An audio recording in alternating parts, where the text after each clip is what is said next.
Zell from the press conference and wonders if Zell's hearing aid is actually an earpiece through which he received instructions from Walter. As Zell starts to get nervous, Theo asks how the town survived, but Zell says they just got lucky and invites them to stay the night as long as they promise to leave in the morning.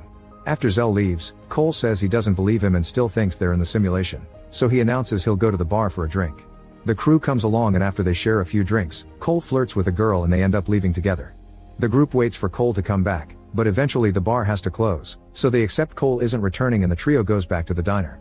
While Theo and Emily sleep, Bug goes to the bathroom, only to suddenly find himself in a hospital. Sam is in bed with the bear and when Bug asks about the boy's condition, he's devastated to learn that Sam is dead.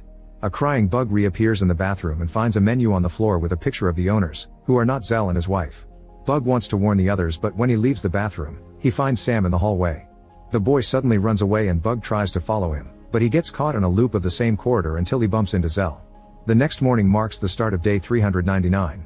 When Emily and Theo wake up, they ask Zell if he's seen Cole and Bug, but Zell claims they came alone to the diner and thinks oxygen deprivation makes them see things.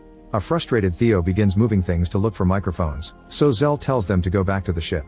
Theo gets even more suspicious because Zell shouldn't know that they were on a ship, so Zell threatens them with a knife. The duo decides to leave and finds a dust storm outside. They try to find shelter as the lights on the street start to go out, and the darkness causes them to split. Theo enters a building and ends up in the diner's kitchen, where there's blood on every surface and Bug's bear resting on a shelf. The fridge has been chained up but before Theo can open it, he hears two cooks moving nearby. He hides until they leave and then enters another room, where he's disturbed to find a man in a cage. Theo immediately releases him and the man thanks him before running away. Then Theo tries to leave the kitchen, but he bumps into a cook with a knife and accidentally gets stabbed in the stomach. As he coughs, he rushes outside and reunites with Emily, who is being followed by the creepy-looking locals. The duo goes back to the bar to hide and Emily starts tending Theo's